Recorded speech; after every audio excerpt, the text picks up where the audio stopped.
On this episode of Locked On Lightning, we're taking a look at last night's game against the Red Wings, talking about Anthony Cirelli's performance, as well as previewing the upcoming matchup against the Toronto Maple Leafs. All that coming up and more on Locked On Lightning.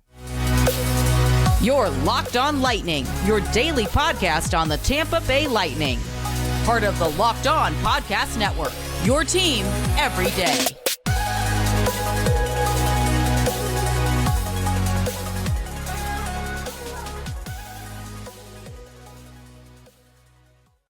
And welcome to another episode of Locked On Lightning, part of the Locked On Podcast Network, your team every day. I'm your host, Adam Danker. Thank you for joining us on this episode of Locked On Lightning. Just a reminder, today's episode is brought to you by FanDuel. Make every moment more. Right now, new customers get $200 in bonus bets with any winning $5 bet. That's $200 if your bet wins. Visit FanDuel.com/lockedon to get started. On this episode of Locked On Lightning, we're recapping last night's loss to the Red Wings. We're taking a look at Anthony Cirelli's recent performance and why he's going to play such a huge role for the Tampa Bay Lightning down the stretch, as well as in the Stanley Cup playoffs, as well as previewing the upcoming game in Toronto against the Maple Leafs. But I just have to remind you, go ahead and please download this podcast, subscribe to us wherever you may find us on an app. You could also subscribe to our channel on YouTube. So go ahead, hit us with a thumbs up, comment below this video, as well as hit that notification button. So as soon as the newest episode drops, you'll be notified and you'll be able to watch it. So we're talking about last night's game against the Red Wings, a 4-2 loss at home. A very frustrating loss, I think we could all agree, for numerous reasons, most of them having to do with disallowed goals and the nature of those disallowed goals pertaining to one Anthony Cirelli. And the other disappointing things that were involved in this game really had to do with the fact that it wasn't so much a disappointing performance, but it was more so the fact that Andrei Vasilevskiy played so well last night. We talked about it on last night's episode and just how well he has been playing as of late and how he really looked last night like his old self. And what I mean by that is I really mean that he has gone from, at least this season, a mediocre goaltender to somebody that is now looking like the Vezina Trophy top 5, if you want to say top 3 goaltender in the league. Bringing back that performance that we saw almost on a nightly basis from him from 2019 all the way to 2021, all those performances that we saw from him, especially at his Conn Smythe season as well. And that's the thing. That's the thing that really, I think, a lot of Lightning fans are going to look back on when they look back on this game and say it was almost a wasted performance. I mean, really a wasted performance because your goaltender is playing so well, and it's not like he's laboring too much there in net. He's just doing the little things, and he made a couple of very good saves. One in the second period early on a pad save, and you know. Not being able to win that game, that's really a kick in the gut. And there's all you could do is look forward and hope that he continues to churn out performances like this one. And I think it is. I think we're going to see more of that from him going forward, because I kind of alluded to it on last night's episode, how really this has been a slow build up to what we're seeing now with him. And I really think that now is we're right at the peak of what we're going to get from him. And I think we're just starting at it to where it's definitely going to last as long as the Lightning are in the Stanley Cup playoffs. And then shifting gears, kind of looking towards really the main story from this game was really those 2 disallowed goals early on. Anthony Cirelli was involved on both of them. The first one, disallowed. He's going in almost on, if you want to call it a soft breakaway, be my guest. He goes in and he gets tripped up, pulled down, and he basically slides into the goaltender for Detroit, and the puck goes in the net, They review it, and it is called, I believe the official ruling was a goalie interference. And my opinion on that, I know they're going off. You can't really blame the refs. You can't blame the officials in Toronto. You can't do any of that. You could be unhappy with the rule. I think, in my opinion, it is very, very poorly written, if not just a dumb rule, because it's not like Cirelli chose or intentionally went into the goaltender purposely and to penalize him for that when the goaltender's teammate, the defender on Detroit, was the one that dragged him down or caused him to move or fall into the goaltender. I mean, what is he really supposed to do in that situation to avoid that contact? And that's the thing where I think there's really a lot of disconnect between the people that make the rules in the NHL and really the real reality of how players are able to control their body movements and able to do certain things on the ice. And I think that is a rule that I very much disagree with on both sides. You know, when it happens to the Lightning and when the Lightning provoke that to another team, you know, regardless of which side it's happening to during a Lightning game, I very much disagree with it. Especially when it's, you know, when it's called, because it's one of those things, and I think Brian Engblom kind of alluded to it on the broadcast, that it's one of those things where it could be called either way, and we've seen it called either way. And it's just one of those things where I think they need to change it to where it's, you know, it did the goal. It's not a matter if the puck went in or whatever. It needs to be a matter of, did the skater who was taken down have the ability or the space or whatever verbiage you want to use? Did he have the ability or the opportunity to avoid contact with the goaltender instead of just barreling into him? And that's even going to be an issue in the future when they try to determine that as well in terms of intent. The second one that was called back on Cirelli, that's another one that I have an issue with. Cirelli throws the puck towards the net. The goaltender closes his legs. It gets stuck underneath his legs as he's pulling his legs together. Defying all laws of physics, the puck is pulled back into the net with his back of his skate. And my thing with this is another rule that I think needs to be examined. And also a lot of it had to do with the ref, which he did make the right call. He blew the whistle. Once you kind of lose track of the puck, you blow the whistle. That's it. That's always been kind of the standard for at least as long as I've been watching hockey. And I get why he did that, you know, but maybe if you're not as quick, and I've seen other refs not blow the whistle, the play dead as quickly as we saw last night. I think that, you know, that call would have gone a different way, especially because you look at the overhead view on the replay. Yes, I know the rule is you need to see white on both sides of the puck.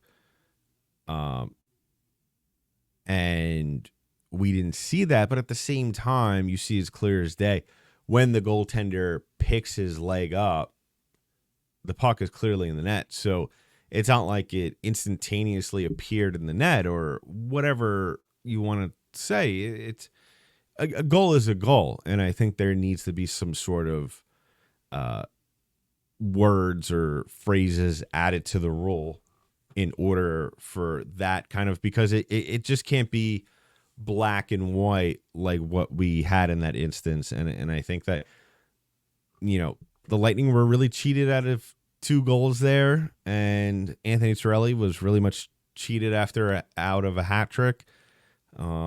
those 2 goals go in or are counted as good goals, maybe this is a different game. Maybe the Lightning are able to kind of shut the door early on this game, build upon that.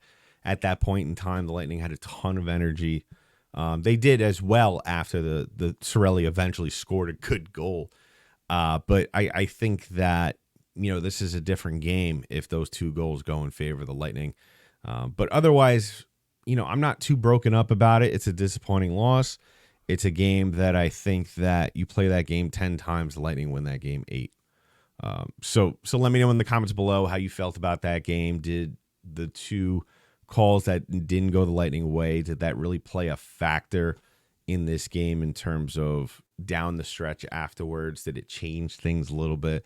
I don't think it did. I think the Lightning still played phenomenal throughout the course of the game. It was just, they just ran out of time, in my opinion. But I thought, for the most part, they played a very well all-around game, including in net. So coming up, we're going to talk about the main storyline from that game, really the player from the main storyline of that game, and that is Anthony Cirelli. He's been playing phenomenal over the last month. We're going to talk about him, the season he's having, the month he's been having, and how big of a part is he going to play coming up with the Stanley Cup playoffs as well as the season ending. So coming up in just a little bit, we're going to talk about that. But first, we're going to talk about our first sponsor of today's show, and that is our friends over at FanDuel. Now, the sports calendar is loaded, and FanDuel's making it even more excited to get in on the action, because right now, new customers get $200 in bonus bets with any winning $5 bet. That's $200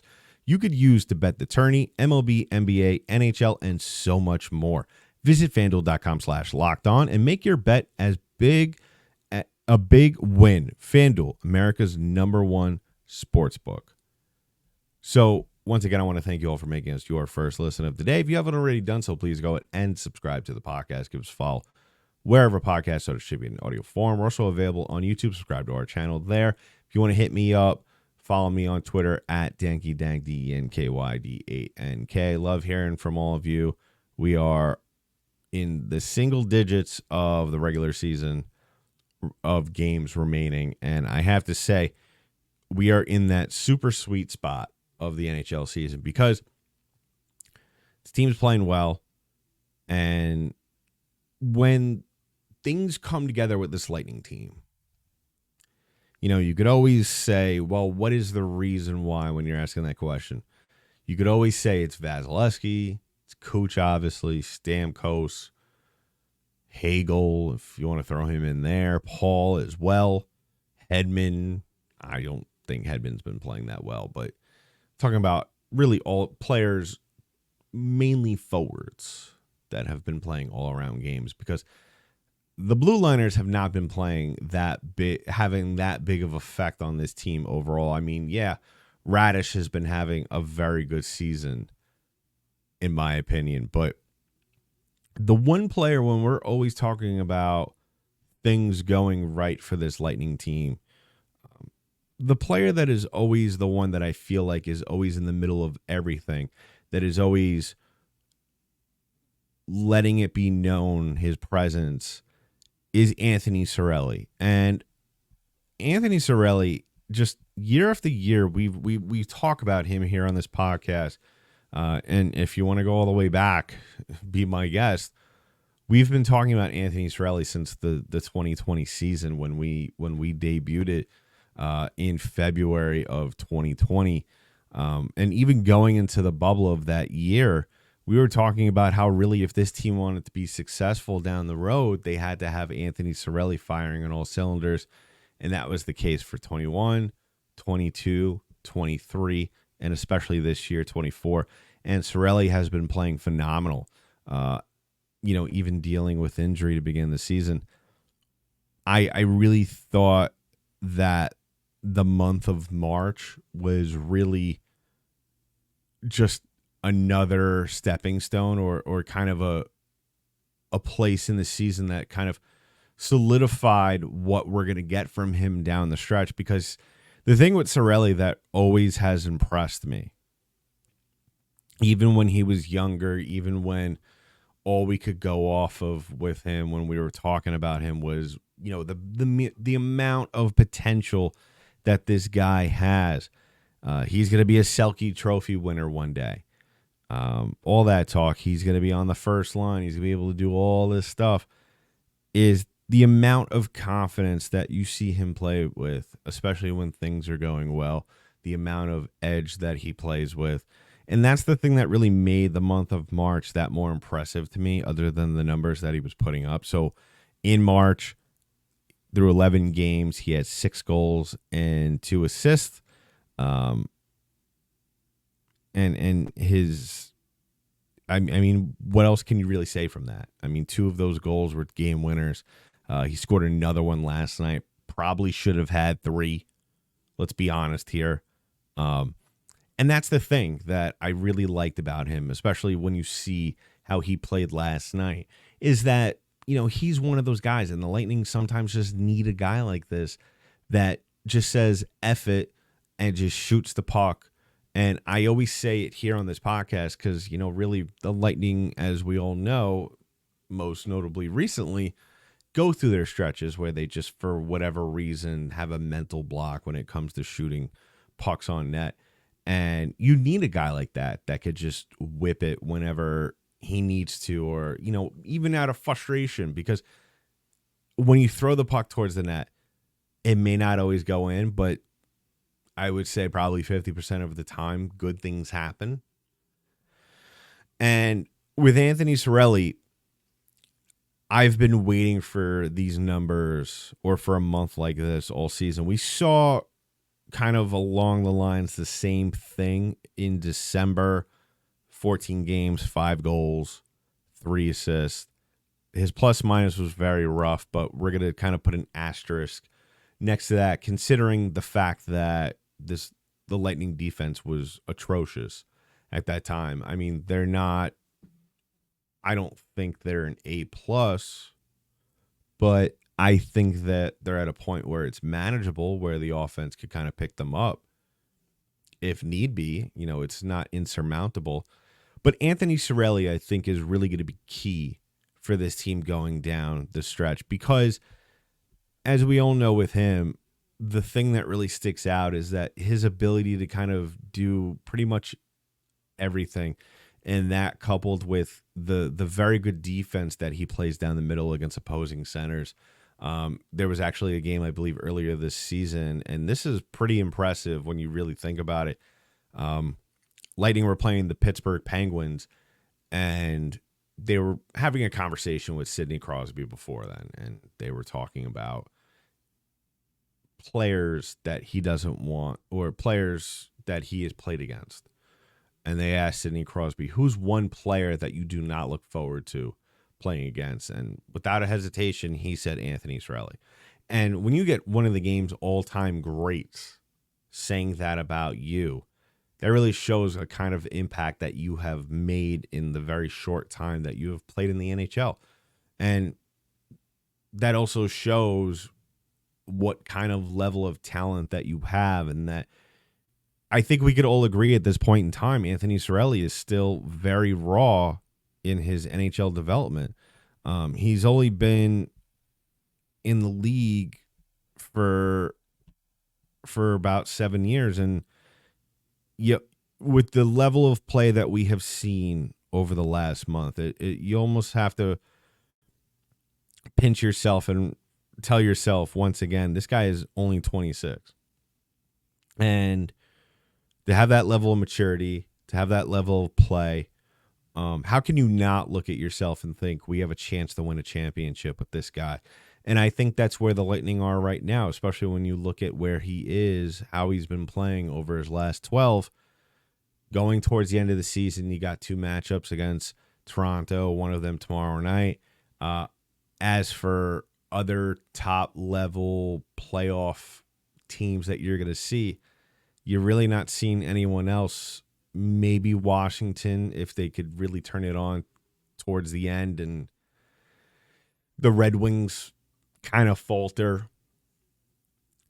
That's really all you're seeing is Toronto twice, and that's really your top marquee matchups. And when you have a guy like Anthony Cirelli on the ice, and I know he's going to play well because he's just one of those guys that just once he's on, he's on. He doesn't switch it off.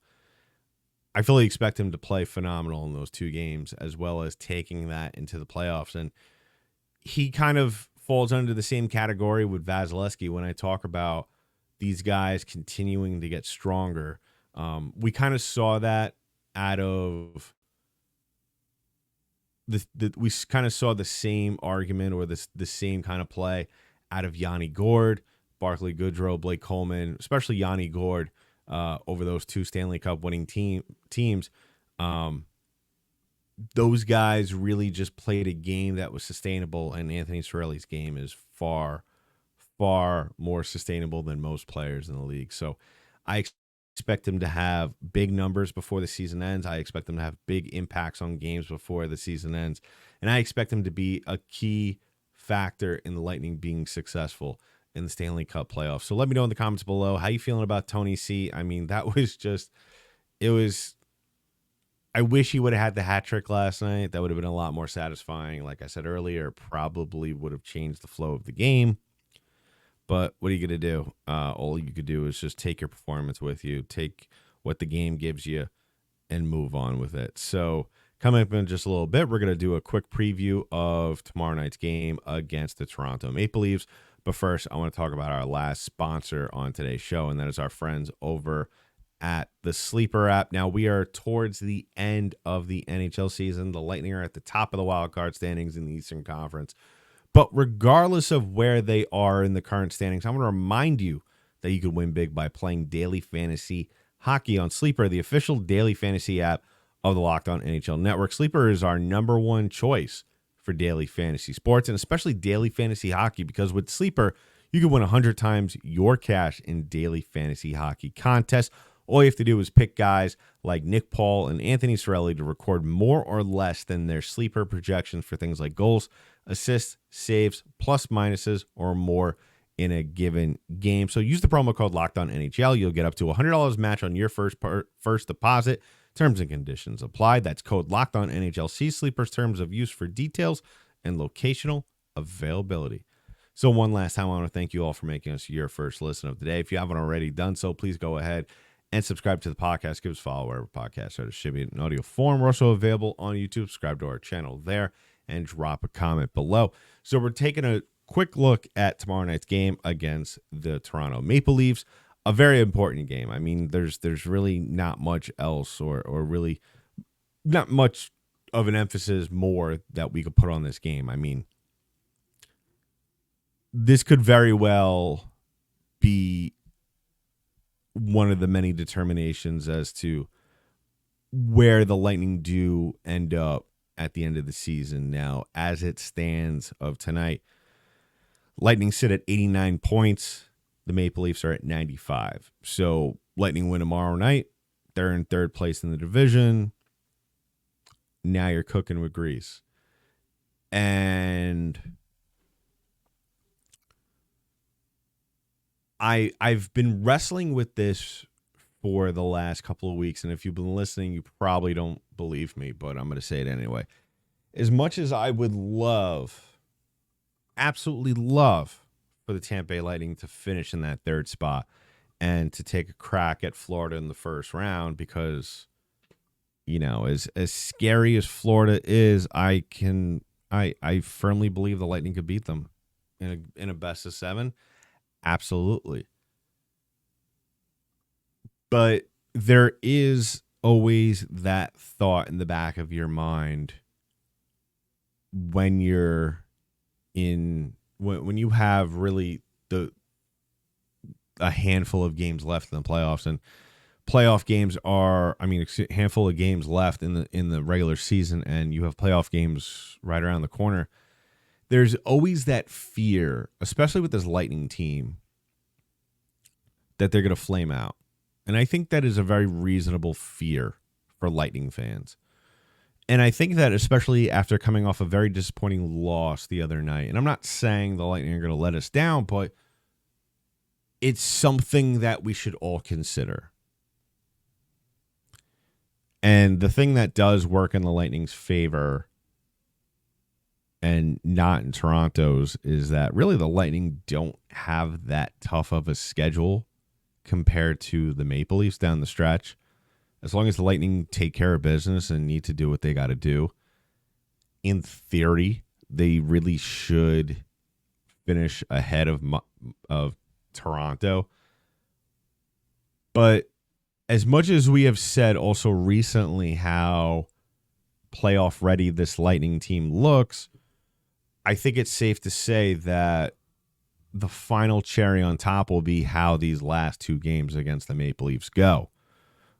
As much as I say it and as much as I want to continue to believe it and say it, I still think that the Lightning, as much as they have shown us over the last couple of weeks, they still need to continue to show themselves that this level of hockey is something that they could keep up.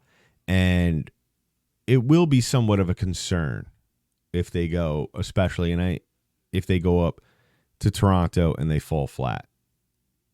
And because now the Lightning have something that they haven't had all season long.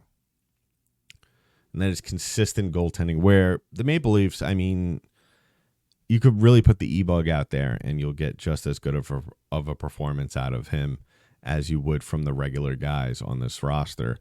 And I look at it this way, especially in these last two games, and I fully expect the Lightning to win tomorrow night, but I'm just, I'm playing both sides here, is that I think that it would be a bigger accomplishment for this team to win up in Toronto than to win at home against Toronto to end the season. And I think that what you have for the first time all season is goaltending. And I think that if Vasilevsky wins this game for you, which I wouldn't mind because that's the kind of game that he would win, then I think you could check off the final box and say, we're ready to go. This team is the real deal. Because like I stated before, I mean, on paper, as tough as we all know the lower tier teams, the non-playoff teams are going to be, and those are still games that you are very much expected to win. I think that these games, as tough as they will be against Toronto, will definitely show you what kind of playoff team you're going to get, because you are going to get two bona fide playoff atmosphere games against these Maple Leafs.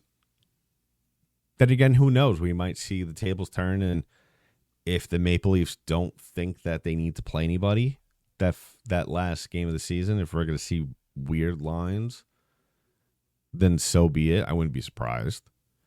But the Lightning needs to go out there and take it to them like they have every single game and treat it like every single game. And like what we saw from them on that stretch where they played Vegas, where they played the Rangers, where they played the Panthers, where they played Philly, where they played Boston. Treat this game just like you would treat those games. So we'll be back tomorrow to talk about that, more of this game, really, as well as some players from this Lightning team that continue to impress. Hint, hint, Anthony Declare. And we'll be back tomorrow. So please go ahead, like I said, push that notification button, whether you're on YouTube, whether on whatever app-based streaming platform. Go ahead and do that. So as soon as the newest episode drops, you'll be notified and you'll be able to listen or watch it. So that's been it for this episode of Locked On Lightning, part of the Locked On Podcast Network. I'm your host, Adam Danker. I'll talk to you in the next one.